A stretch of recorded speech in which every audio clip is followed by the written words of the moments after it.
नमस्कार दोस्तों, मैं वीरेंद्र कुमार गुप्ता एक बार फिर आपका वीकेजी फ्यूजन पर स्वागत करता हूं।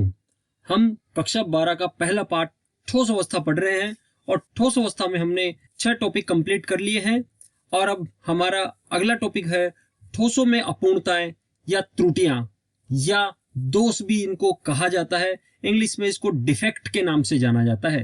तो ठोसों में त्रुटियों के बारे में इस पार्ट में हम विस्तार से पढ़ेंगे।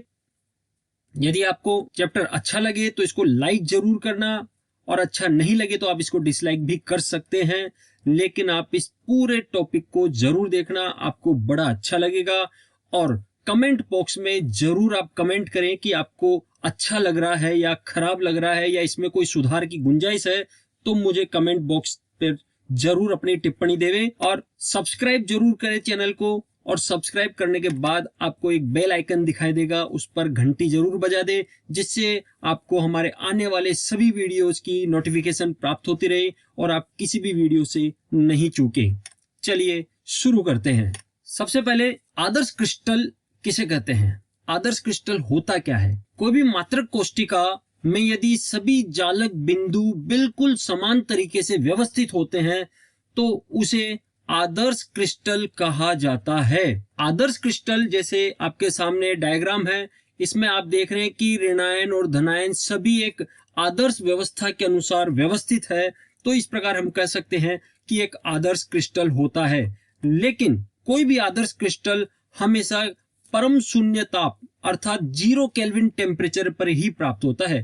0 केल्विन टेम्परेचर को हम बोल सकते हैं -273 डिग्री सेल्सियस टेम्परेचर, जिस पर हमारे को आदर्श क्रिस्टल प्राप्त हो सकते हैं। अदरवाइज ये अस्तित्व में नहीं है, क्योंकि जैसे ही कोई भी आदर्श क्रिस्टल होता है उसमें ताप देने पर आदर्श क्रिस्टल के अंदर जो कण है उनमें विचलन उत्पन्न हो जाता है, अव्यवस्था उत्पन्न हो जाती है और इसी कारण से क्रिस्टल में त्रुटियां उत्पन्न हो जाती है। और अधिकतर जो त्रुटियां उत्पन्न होती है उन त्रुटियां उत्पन्न होने का कारण ताप ही होता है। और क्रिस्टल में त्रुटियां ताप के अलावा अशुद्धियां मिलाने के कारण भी उत्पन्न हो सकती है। सबसे पहले हम ठोसों में अपूर्णताएं या त्रुटियां या दोष जैसा कि अपन ने पढ़ा है ये कितने प्रकार के होते हैं जान लेते हैं। ये 3 प्रकार के होते हैं। जो पहला है इलेक्ट्रॉनिक त्रुटियां, दूसरा है रेखीय दोष या त्रुटियां और तीसरा है परमाणविक दोष अर्थात बिंदु त्रुटियां भी इनको कहा जाता है। इन 3 प्रकार की त्रुटियों के बारे में आज हम विस्तार से अध्ययन करेंगे। तो हम सबसे पहले शुरू करते हैं इलेक्ट्रॉनिक त्रुटियों के बारे में। इलेक्ट्रॉनिक त्रुटियों में हम देखते हैं कि यहाँ पर एक हमारे को क्रिस्टल दिया हुआ है सिलिकॉन का, और हम जानते हैं कि प्रत्येक सिलिकॉन के बाहरी कोश में 4 इलेक्ट्रॉन होते हैं और इन चारों इलेक्ट्रॉन से प्रत्येक सिलिकॉन चारों तरफ के 4 सिलिकॉन के साथ सहसंयोजी बंध बना करके रहता है और इस प्रकार से यह एक आदर्श क्रिस्टल की तरह व्यवस्थित रहता है। इसमें कोई इलेक्ट्रॉन मुक्त नहीं होता है, इसीलिए यह विद्युत का कुचालक है। इस स्थिति में यानी यह स्थिति जो है 0 केल्विन टेम्परेचर पर ही संभव होती है। लेकिन जैसे ही टेम्परेचर बढ़ता है, टेम्परेचर बढ़ने के साथ साथ इस क्रिस्टल में से इलेक्ट्रॉनों का विस्थापन शुरू हो जाता है और जब इलेक्ट्रॉनों का विस्थापन होता है तो वो इलेक्ट्रॉन मुक्त हो जाते हैं और चालकता प्रदर्शित करने लग जाते हैं। जैसे इस स्थान पर जैसे ही टेम्परेचर बढ़ता है और टेम्परेचर बढ़ने के साथ ये इलेक्ट्रॉन यहाँ से उच्च कक्षाओं में चले जाते हैं और दोनों इलेक्ट्रॉन जो उच्च कक्षाओं में चले गए हैं उनके स्थान पर 2 रिक्तिकाएं या होल का निर्माण हो जाता है और इन रिक्तिकाओं और होल के कारण अब यह चालकता प्रदर्शित करता है। यहाँ पर रिक्तिकाओं की संख्या तथा इलेक्ट्रॉनों की संख्या बिल्कुल बराबर होती है, इनमें समानता पाई जाती है। लेकिन इस प्रकार इनके द्वारा जो चालकता प्रदर्शित की जाती है वह बहुत कम होती है। अतः इनकी चालकता को बढ़ाने के लिए इनमें कुछ अशुद्धियां मिलाई जाती है और उन अशुद्धियों को मिलाने की प्रक्रिया को अपमिश्रण कहा जाता है और अपमिश्रण करके और इनकी चालकता को बढ़ाया जाता है। जैसे यहाँ पर ये सिलिकॉन है, इस क्रिस्टल में यदि सिलिकॉन के स्थान पर अन्य कोई तत्व यहाँ पर व्यवस्थित कर दिया जाए, जैसे X यहाँ पर व्यवस्थित हो गया है, अन्य तत्व व्यवस्थित कर देने से अब इसकी चालकता में वृद्धि हो जाती है। अब ये अन्य तत्व कौन कौन से हो सकते हैं उसके बारे में बात करते हैं, लेकिन इससे पहले वर्ग 14 हम जानते हैं, इसमें कार्तिक, शिव, गणेश, संग, पार्वती, ये शिव जी का परिवार इसमें सदस्य है और इसमें प्रत्येक सदस्य के बाहरी कोश में 4 इलेक्ट्रॉन उपस्थित होते हैं। जिस प्रकार से सिलिकॉन में है उसी प्रकार से कार्बन, जर्मेनियम, स्टेनम और प्लम्बम में भी 4-4 इलेक्ट्रॉन उपस्थित होते हैं। यदि किसी भी तरीके से क्रिस्टल में से कुछ स्थानों पर सिलिकॉन हटा करके और अन्य वर्ग के तत्व रख दिए जाते हैं तो इनकी चालकता बढ़ जाती है। इसमें 2 संभावनाएं होती है। पहली संभावना है वर्ग 13 के तत्वों को उस सिलिकॉन के स्थान पर रख दिया जाए। वर्ग 13 में बैंगन, आलू, गाजर, इन थैला ये सदस्य होते हैं और वर्ग 13 के प्रत्येक सदस्य के बाहरी कोश में 3 इलेक्ट्रॉन उपस्थित होते हैं। जब वर्ग 13 के सदस्यों को सिलिकॉन के क्रिस्टल में मिलाया जाता है तो इस प्रकार से जो नया अर्धचालक हमारे को प्राप्त होता है उसे पी प्रकार का अर्धचालक कहते हैं। इसी प्रकार से वर्ग 15 की अशुद्धियां भी इसमें मिलाई जा सकती है। वर्ग 15 के सदस्य है नन्नू, पप्पू, आशु, सब बीमार, ये सारे सदस्य हैं और इन सभी के बाहरी कोश में 5-5 इलेक्ट्रॉन उपस्थित होते हैं।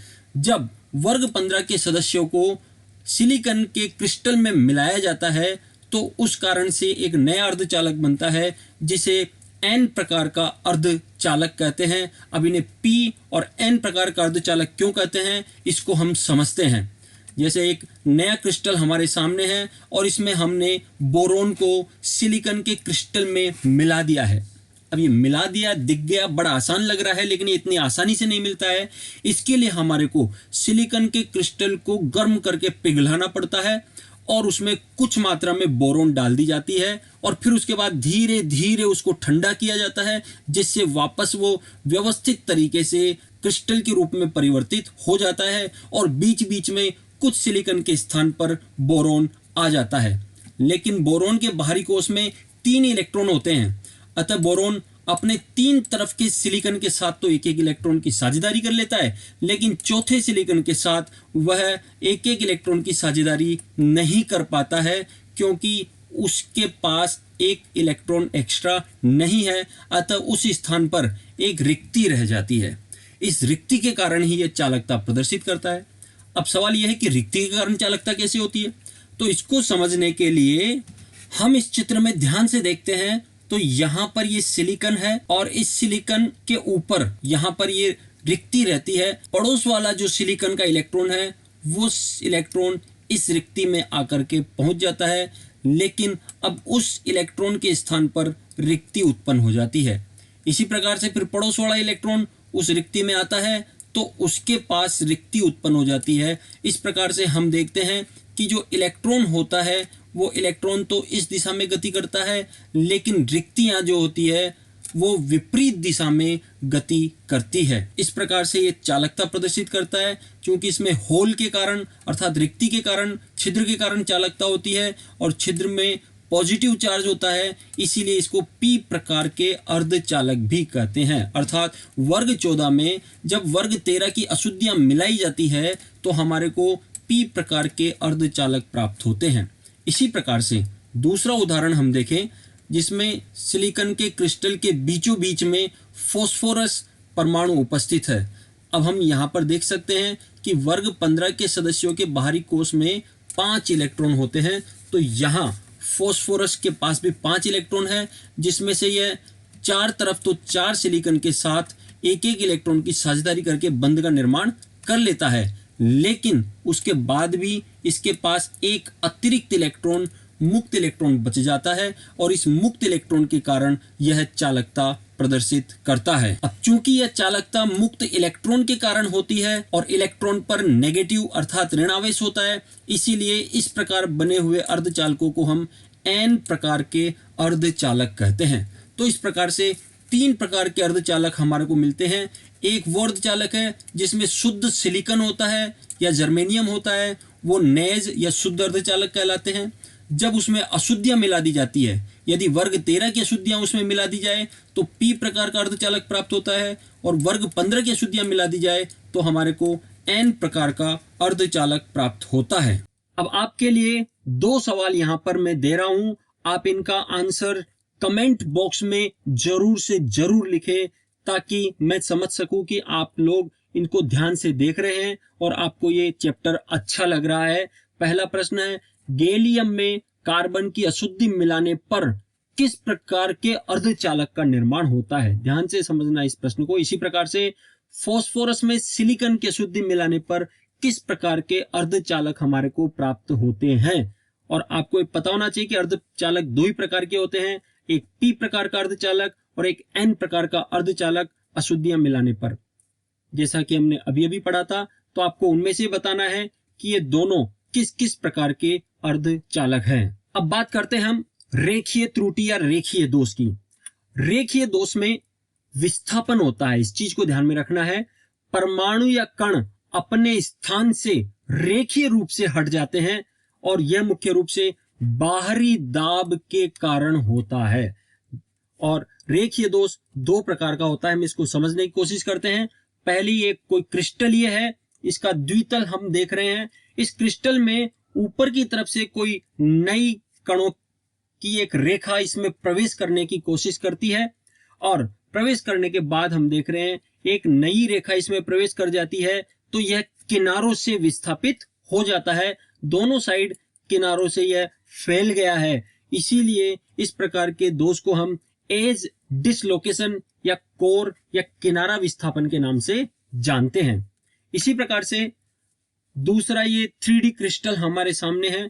इस 3D क्रिस्टल में हम, जैसा कि आपको दिखाई दे रहा है, इस तीर से आगे की तरफ और इस तीर की तरफ से पीछे की तरफ हम प्रेशर डालते हैं और प्रेशर डालने से ये किनारे विस्थापित हो जाती है और हम देख रहे हैं कि एक स्क्रू की भांति, एक पेंच की भांति ये घूम जाते हैं और पेंच की भांति घूम जाने के कारण इस प्रकार के त्रुटियों को हम पेंचदार त्रुटि या स्क्रू डिसलोकेशन के नाम से भी जानते हैं।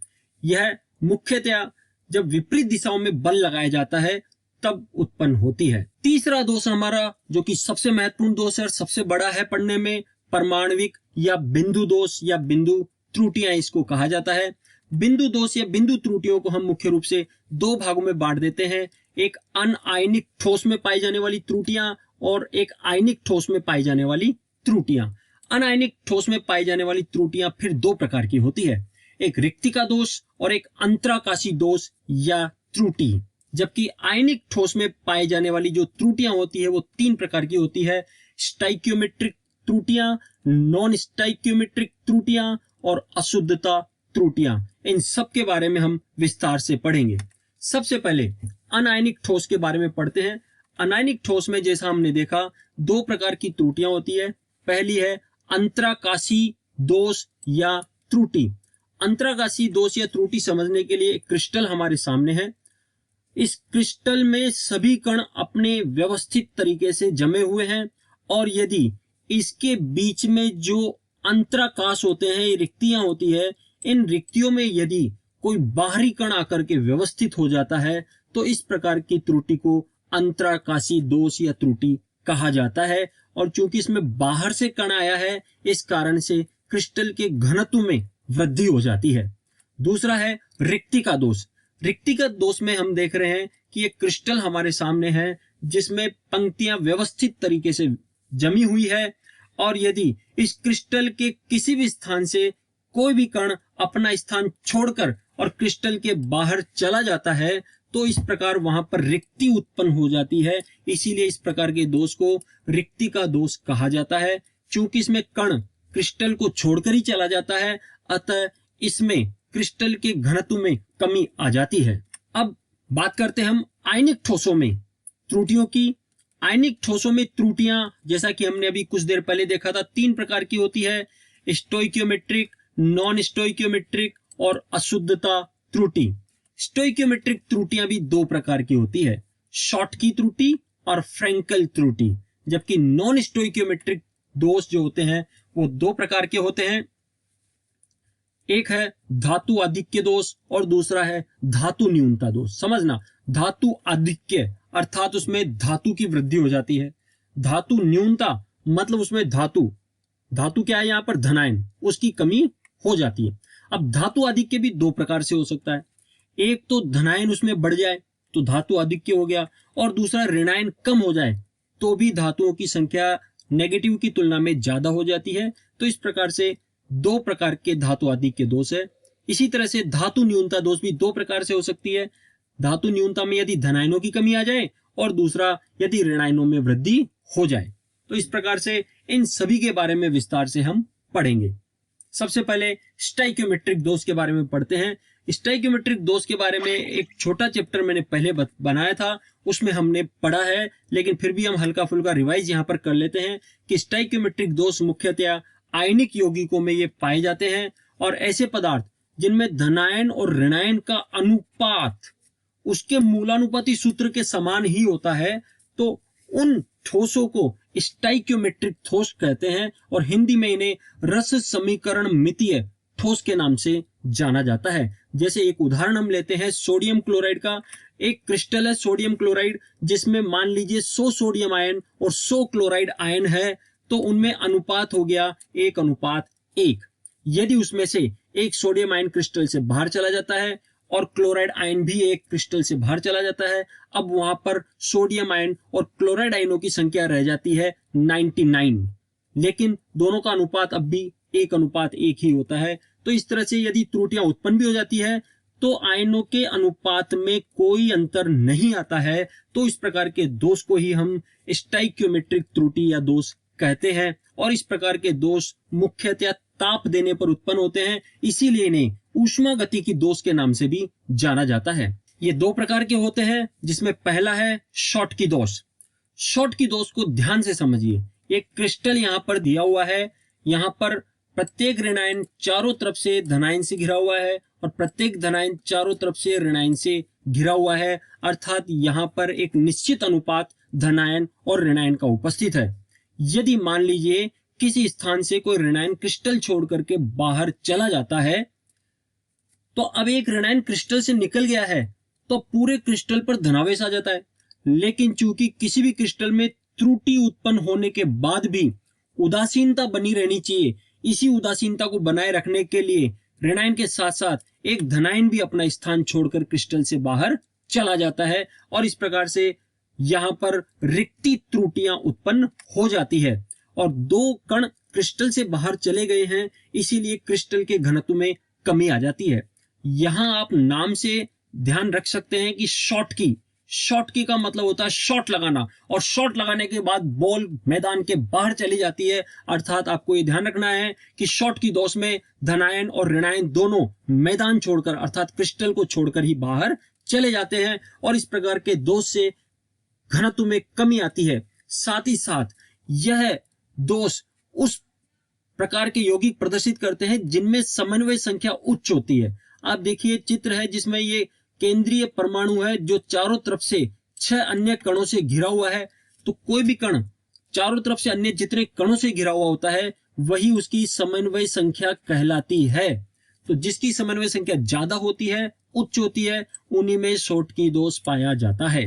वे यौगिक जिनमें धनायन और ऋणायन के आकार लगभग समान हो, दोनों के आकार लगभग समान होते हैं, तो उनमें शॉर्ट की दोष पाया जाता है। इसके कुछ उदाहरण है, जैसे sodium chloride, potassium bromide, caesium chloride, potassium chloride और सिल्वर ब्रोमाइड आदि। लेकिन आप विशेष रूप से ध्यान से देखें तो यहाँ धनायन मुख्यतया वर्ग 1 के तत्वों के हैं, अर्थात क्षारीय धातुएं इस प्रकार के दोष मुख्यतया प्रदर्शित करती है, क्योंकि इन धातुओं का आकार बड़ा होता है।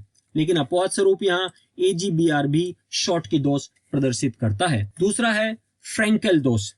फ्रेंकेल दोष में भी हम देखें क्रिस्टल उसी प्रकार से बना हुआ है, धनायन चारों तरफ से ऋणायन से और ऋणायन चारों तरफ से धनायन से घिरा हुआ है।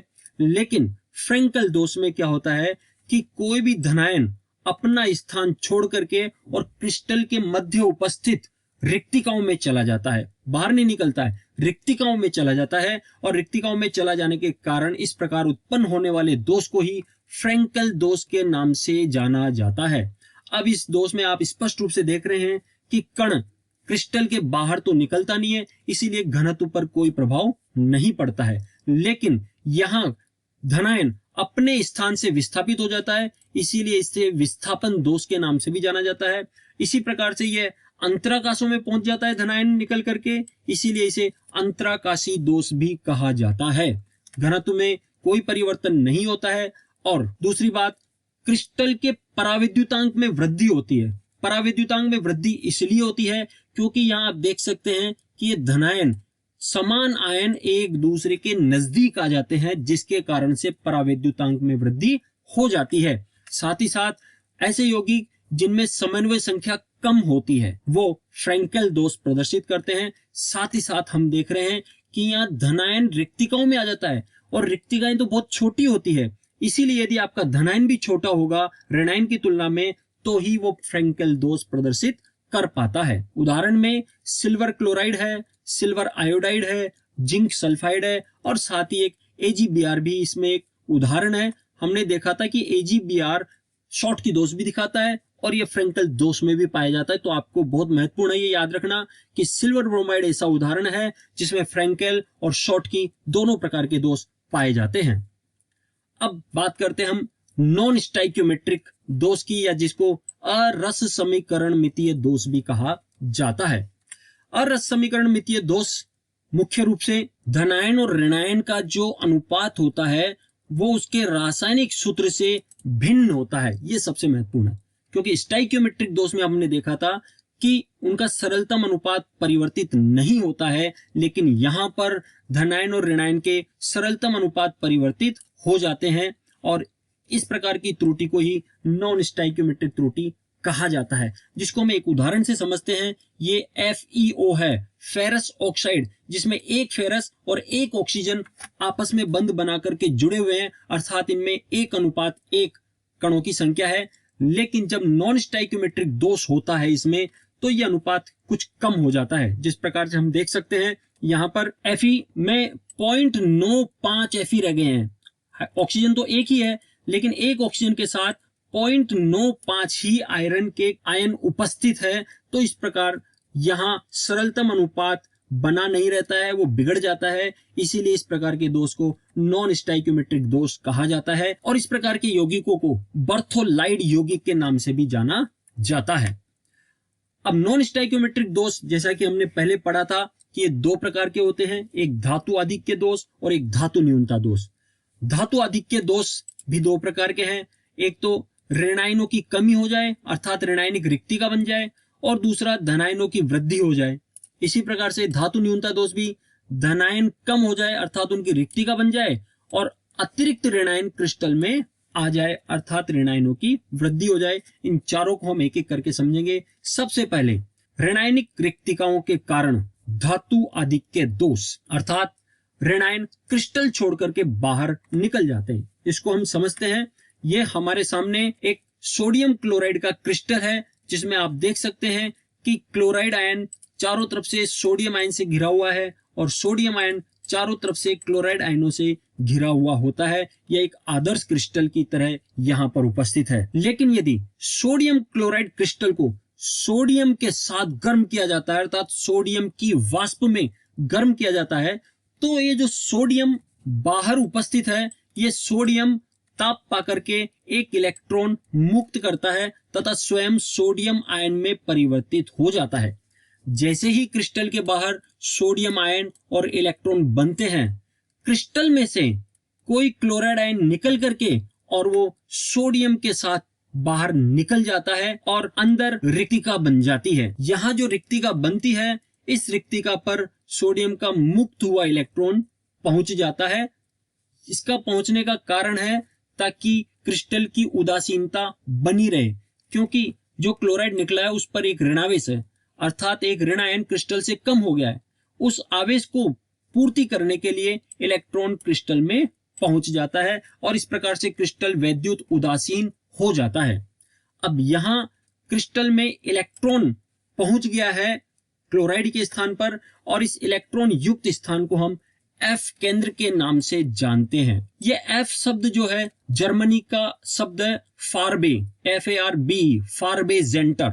फारबे का मतलब होता है रंग, जेंटर का मतलब होता है केंद्र, अर्थात यह जो इलेक्ट्रॉन होता है रंग के लिए जिम्मेदार होता है, इसीलिए इसको F केंद्र के नाम से जानता है। F यहाँ फारबे को इंडिकेट करता है, जिसका अर्थ है रंग। तो इस प्रकार से यह रंग केंद्र है। लेकिन अब सवाल यह है कि ये रंग कैसे प्रदर्शित करता है। इसको हम समझते हैं कि हमारे पास ये इलेक्ट्रॉन है और इस इलेक्ट्रॉन को हम ऊर्जा प्रदान करते हैं, और जब इसको ऊर्जा प्रदान करते हैं तो ये इलेक्ट्रॉन ऊर्जा पा करके और उत्तेजित हो जाता है और उच्च कक्षाओं में चला जाता है। लेकिन जब ये लौट करके वापस अपनी पूर्व अवस्था में आता है तो ये कुछ ऊर्जा का उत्सर्जन करता है, और ये किस रंग की ऊर्जा का उत्सर्जन करता है वही रंग उस क्रिस्टल का दिखाई देता है। तो यहाँ सोडियम क्लोराइड में ये इलेक्ट्रॉन जब वापस अपनी पूर्व अवस्था में आता है तो पीले रंग की विकिरणों का उत्सर्जन करता है, और पीले रंग की विकिरणों का उत्सर्जन करने के कारण ही हमारे को सोडियम क्लोराइड का रंग पीला दिखाई देता है। यह प्रश्न कई बार बोर्ड परीक्षाओं में पूछा गया है,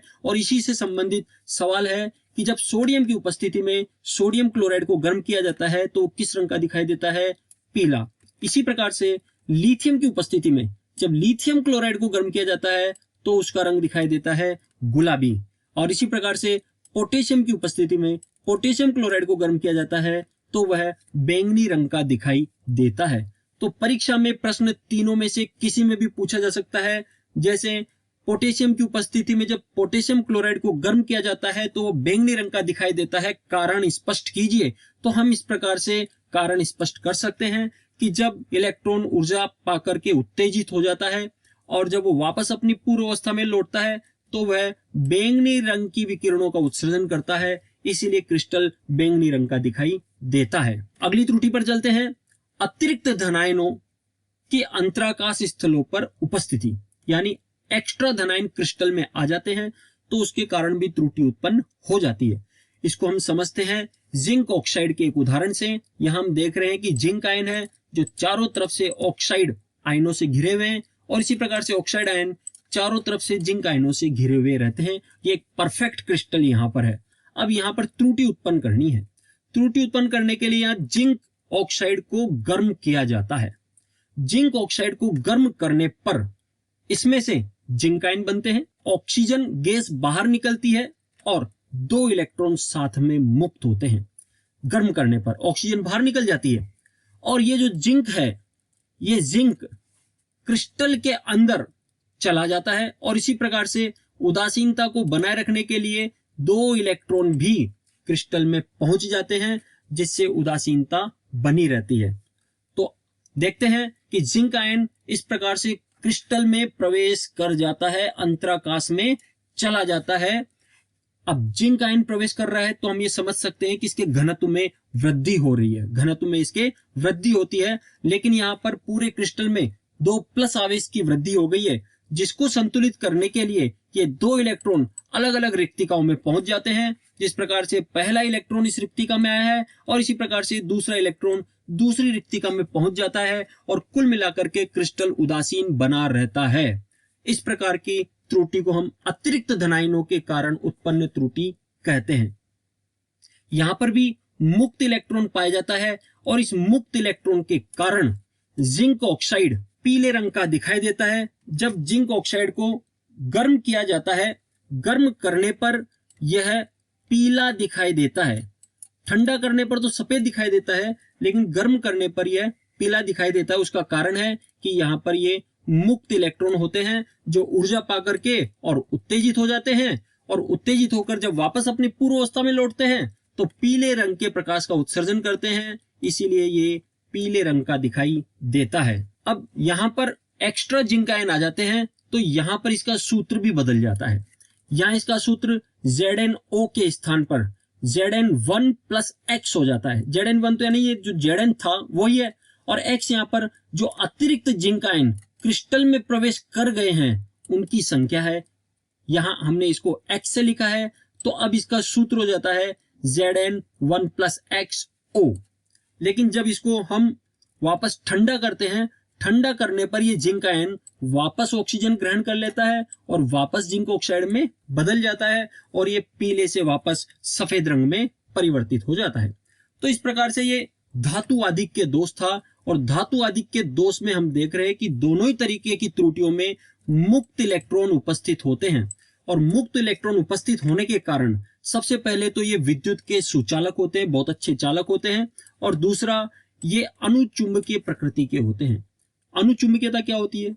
कोई भी परमाणु में यदि अयुग्मित इलेक्ट्रॉन उपस्थित है या मुक्त इलेक्ट्रॉन उपस्थित है तो वो अनुचुंबकीय प्रकृति दिखाएगा, और यदि सारे के सारे इलेक्ट्रॉन युग्मित है अर्थात जोड़े में है तो वो प्रतिचुंबकीय होता है। लेकिन हम देख रहे हैं कि यहाँ पर मुक्त इलेक्ट्रॉन होता है, इसलिए सारे के सारे धातु आधिक्य दोष वाले जो यौगिक है वो अनुचुंबकीय गुण प्रदर्शित करते हैं। साथ ही साथ हमने ये भी पढ़ा है कि ये विशेष रंग भी प्रदर्शित करते हैं। और इस प्रकार जो अर्धचालक बनते हैं उन्हें एन प्रकार के अर्धचालक भी कहते हैं, क्योंकि एन फॉर नेगेटिव होता है, और यहाँ नेगेटिव मतलब इलेक्ट्रॉन के कारण ये चालकता प्रदर्शित करते हैं, इसीलिए एन प्रकार के अर्धचालक इन्हें कहा जाता है। अब बात करते हैं अपन धातु न्यूनता दोष की, अर्थात धातु की कमी हो जाती है। धातु की कमी दो प्रकार से होती है। सबसे पहला है धनायन यदि क्रिस्टल छोड़कर के बाहर निकल जाता है तो उससे भी धातु की संख्या में कमी आ जाती है। जैसे क्रिस्टल हमारे पास है FeO फेरस ऑक्साइड है। अब इस फेरस ऑक्साइड में से यदि कोई धनायन अर्थात धातु Fe2+ आयन अपना स्थान छोड़ करके और क्रिस्टल के बाहर चला जाता है तो क्रिस्टल के बाहर जाने पर उस स्थान पर रिक्ति का उत्पन्न हो जाती है, और अब उदासीनता भी नहीं रहती है, क्योंकि अब 2+ आवेश बाहर निकल गए हैं तो क्रिस्टल में 2- आवेश ज्यादा हो गए। अब इसको भी संतुलित रखना जरूरी है, तो इसको संतुलित रखने के लिए जो पड़ोसी Fe2+ आयन होते हैं वो अपना ऑक्सीकरणांक को बढ़ा लेते हैं। जैसे यहां पर ये Fe2+ है, ये अपने ऑक्सीकरणांक को बढ़ा करके +3 कर लेगा। इसी प्रकार से दूसरा Fe2+ भी अपने ऑक्सीकरणांक को बढ़ाकर +3 कर लेगा, और इस प्रकार से 2+ आवेश निकल गए हैं तो दो नए 1+ आवेश इस वाले Fe पर और 1+ आवेश इस वाले Fe पर बढ़ जाते हैं, जिससे क्रिस्टल विद्युत उदासीन बना रहता है। लेकिन यहां पर एक धनावेश क्रिस्टल छोड़ करके और बाहर चला जाता है, इसीलिए क्रिस्टल के घनत्व में कमी आ जाती है, और इस प्रकार के दोष को धनायनिक रिक्तताओं के कारण धातु न्यूनता दोष कहा जाता है। इस प्रकार के दोष में धनायनों की संख्या में कमी हो रही है, इसीलिए जो सामान्य उदाहरण होता है जैसे FeO है, हमने पहले भी देखा Fe एक एवरेज है कि Fe 0.95 रह जाता है एक ऑक्सीजन के साथ, इतने Fe की संख्या में यहाँ पर कमी हो जाती है। तो इस प्रकार के जो उदाहरण है वो FeO, FeS और NiO निकल ऑक्साइड भी प्रदर्शित करते हैं। अगला है अतिरिक्त ऋणायनों की अंतराकाशी स्थलों पर उपस्थिति से धातु न्यूनता दोष। अतिरिक्त ऋणायन, एक्स्ट्रा ऋणायन क्रिस्टल के अंदर प्रवेश कर जाता है। ये देखिए सामान्य क्रिस्टल है, इस सामान्य क्रिस्टल में वही धनायन चारों तरफ से ऋणायन से घिरा हुआ है और ऋणायन चारों तरफ से धनायन से घिरा हुआ है। लेकिन यदि इसमें एक अतिरिक्त ऋणायन क्रिस्टल के अंदर प्रवेश कर जाता है, इस प्रकार के दोष को हम धातु न्यूनता दोष के नाम से जानते हैं, क्योंकि अब धातु की संख्या एक कम हो गई है। लेकिन आवेश को तो उदासीन रखना जरूरी है, तो आवेश को उदासीन रखने के लिए अड़ोस पड़ोस का जो धनायन है वो अपने ऑक्सीकरण अंक में वृद्धि कर लेता है और वो +1 से +2 में परिवर्तित हो जाता है। इस प्रकार क्रिस्टल विद्युत उदासीन बना रहता है। लेकिन आप एक चीज ध्यान रखिए, इस प्रकार के दोष काल्पनिक है। ऐसे दोष आदर्श स्थिति में नहीं बनते हैं, क्योंकि ऋणायन का आकार बहुत बड़ा होता है और रिक्तियों का आकार छोटा होता है, अतः ऋणायन रिक्तियों में व्यवस्थित नहीं हो पाते हैं। लेकिन फिर भी एक समझने के हिसाब से हमने ये दोष पढ़ा है। अब अंतिम दोष है हमारा अशुद्धता त्रुटि या दोष, यानी यदि क्रिस्टल में हम अशुद्धि मिला दें तो अशुद्धि मिलाने के कारण दोष उत्पन्न हो जाता है। जैसे कि एक सोडियम क्लोराइड का क्रिस्टल हमारे सामने है, जिसमें प्रत्येक सोडियम क्लोराइड चारों तरफ से क्लोराइड आयनों से घिरा हुआ है और प्रत्येक क्लोराइड चारों तरफ से सोडियम आयनों से घिरा हुआ है। यहां पर हम स्ट्रोंशियम क्लोराइड का दोष मिलाते हैं। क्रिस्टल में किसी स्थान से सोडियम आयन बाहर निकल जाता है और उसके स्थान पर स्ट्रोंशियम वहां पर प्रवेश कर जाता है। अब स्ट्रोंशियम यहां पर प्रवेश कर गया है तो हम देख रहे हैं जो निकला था वो सोडियम आयन वो +1 आवेश वाला था, और आने वाला जो स्ट्रोंशियम है वो +2 आवेश वाला होता है। अर्थात क्रिस्टल में एक धनावेश की वृद्धि हो गई है, और एक धनावेश की वृद्धि को संतुलित करना जरूरी है। इसीलिए अड़ोस पड़ोस का एक सोडियम आयन और क्रिस्टल छोड़ करके बाहर चला जाता है, और इस प्रकार से पूरा क्रिस्टल विद्युत उदासीन बना रहता है। लेकिन अब यहाँ पर कुछ बातें ध्यान में रखनी पड़ेगी हमारे को, कि यहाँ पर रिक्ति उत्पन्न हो जाती है। अब यहाँ पर जितनी रिक्तियां उत्पन्न हुई है उतने ही यहाँ पर स्ट्रोंशियम आयन उपस्थित होते हैं। एक स्ट्रोंशियम आयन यहाँ पर है तो इसके आने के कारण एक रिक्त स्थान यहाँ पर रह गया है। लेकिन यदि हम बात करें कि सोडियम आयन कितने निकले, तो सोडियम आयन तो 2 निकलते हैं, एक इस जगह से जहां पर स्ट्रोंशियम आया है और एक वहां जहां पर रिक्ति रह गई है। तो कुल मिलाकर आपको ध्यान रखना है कि एक स्ट्रोंशियम क्रिस्टल में प्रवेश करता है तो 2 सोडियम आयन क्रिस्टल से बाहर चले जाते हैं और कुल मिलाकर रिक्तिकाओं की संख्या स्ट्रोंशियम आयनों की संख्या के बराबर रहती है, क्योंकि एक सोडियम के स्थान पर तो स्ट्रोंशियम खुद आकर के बैठ जाता है। इसी प्रकार का दोष सिल्वर क्लोराइड में यदि कैडमियम क्लोराइड को मिला दिया जाए तो हमारे को अशुद्धता दोष या त्रुटि प्राप्त होती है। तो इस प्रकार से ये सारी त्रुटियां समाप्त होती है। आशा करता हूं आपको अच्छी तरह से समझने में आई होगी। यदि आपकी फिर भी कोई समस्या है तो आप मेरे को कमेंट बॉक्स में आप अपना मैसेज छोड़ सकते हैं। मैं कोशिश करूंगा अपने चैप्टर को और अधिक से अधिक अच्छा बनाने की, ताकि आपको अधिक से अधिक लाभ मिल सके। और मेरी निवेदन है कि आप मेरे वीडियो को ज्यादा से ज्यादा शेयर करें ताकि जरूरतमंद बच्चों के पास यह आसानी से उपलब्ध हो जाए और उनको अच्छे तरीके से समझने में आ जाए। आपका बहुत बहुत धन्यवाद।